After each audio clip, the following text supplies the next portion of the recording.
Vík, Akureyri og Ísafirði.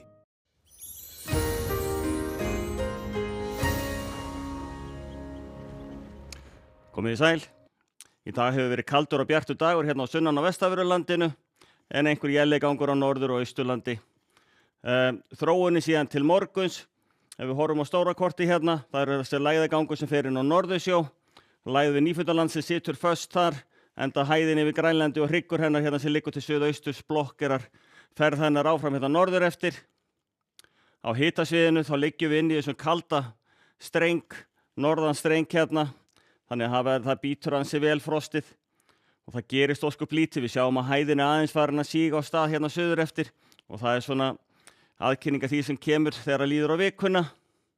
En veðrið hér á landi í kvöld, nótt og í fyrramálið að það er élligangur hérna fyrir norðan og austan en bjart og fallegt veður en sæmilegu vindur í þessu, þannig að það er eins og áður sagði ansi kalt. Hádegisbil þá kemur þessi myndalegi bakki hérna inn á austurströndin og mun snjóa samfellt úr honum tíma. Bjart og fallegt veður hérna sunnan og vestan til og líklega svona fljótlega eftir sólarupprás í fyrramálið ætti þá að sjást í glitskýi sem við sáum í morgun líka. Og þróunin síðan áfram út morgundaginn, það dregur úr þessum aðal úrkomubakka hérna fyrir austan, koma samt svona úrkomubönd þar inn, þannig að það verður náttúrulega sæmilegsta úrkoma úr því annað kvöld aðra nótt, en síðan hádegisbil ætti það vera búið, þá laumast hins vegar úr inn hérna á vestri, svolítið bakki, það snjóar úr honum hérna allra vestast fyrir partinn og svo fer hann yfir hérna allt vestanvert landi þegar líður á þriðjudaginn. Sjáum hann hérna koma og fara hérna suður eftir og hverfa síðan af landi og élin fyrir á norðausturhorninu koma hann inn aftur þegar það líður á, en það byrjar hann að draga aðeins meiri norðanátt inn aftur, en það gengur nú fljótt úr henni, þannig að hann er nú frekar hægur þegar það líður á miðvikudaginn og hádegi þá er orðið býsna bjart aftur, þannig að ef að gliðskýin skilduna ennþá vera í sjónfæri þá ætti að vera nokkuð gott að sjá þau hérna á sunnan- og vestanverðurlandinu, en líklega verður of skýjað á austurlandi til þess að sjá þau. Á fimmtudag hins vegar að þá ætti hins vegar austurhelmingurinn að geta séð þau ef þau verða áfram til staðar, en það verður hins vegar að fara að þykna upp hérna allra vestast og síðan er svona í framhaldinu því að sjá að það hlýni og hláni líklega strax á föstudag hérna á landi vestavert allavegana, en þó verður líklega frost eitthvað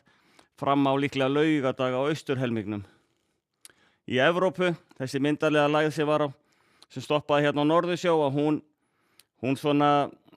gefur töluvert mikla úrkomum býsna víða í álfunni, skúraleiðingar á Íberíuskaganum, þó ágætis hitatölur 10 til 18 stig eða svo, þurrara þegar eftir því sem austar dregur í Miðjarðarhafinu, annars er þetta víða skúraleiðingar, nema þá einna helst í Skandinavíu að þar geti til dæmis eins og í Oslo snjóað umtalsvert í kvöld og nótt og í fyrirpartin á morgun og svo benda spár til að það gæti hlánaðar síðan seinnipartin annað kvöld, þannig að þar eru viðvaranir í gangi, þannig að það getur verið býsna snúið að vera á þeim slóðum næsta sólarhringinn eða 2, en þá er nú líklega heldur skárra að vera á Kanarí þar sem að hitinn er svona rúmar 20 gráður, skýjað með köflum og hæg suðvestlæg átt í þessu, þannig að þar er hins vegar fínasta veður og gott. Fyrir vestur hafa þá var lægðin sem var hér yfir sunnanverðu miðríkjunum og hún er komin hérna út á austurströndina og gefur töluvert mikla rigningu hér í Karólínufylkjunum. Lægðin yfir Nýfundalandi eins og áður sagði situr nokkuð föst og kemst ekki fyrir hæðarhrygnum sem liggur frá Grænlandi.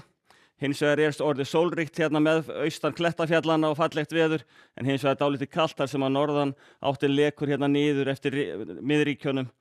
frá einmitt lægðinni hér og hæðinni yfir Alberta. Sól og fallegt veður í Kaliforníu, en við skulum láta þetta gott heita í bili. Verið sæl.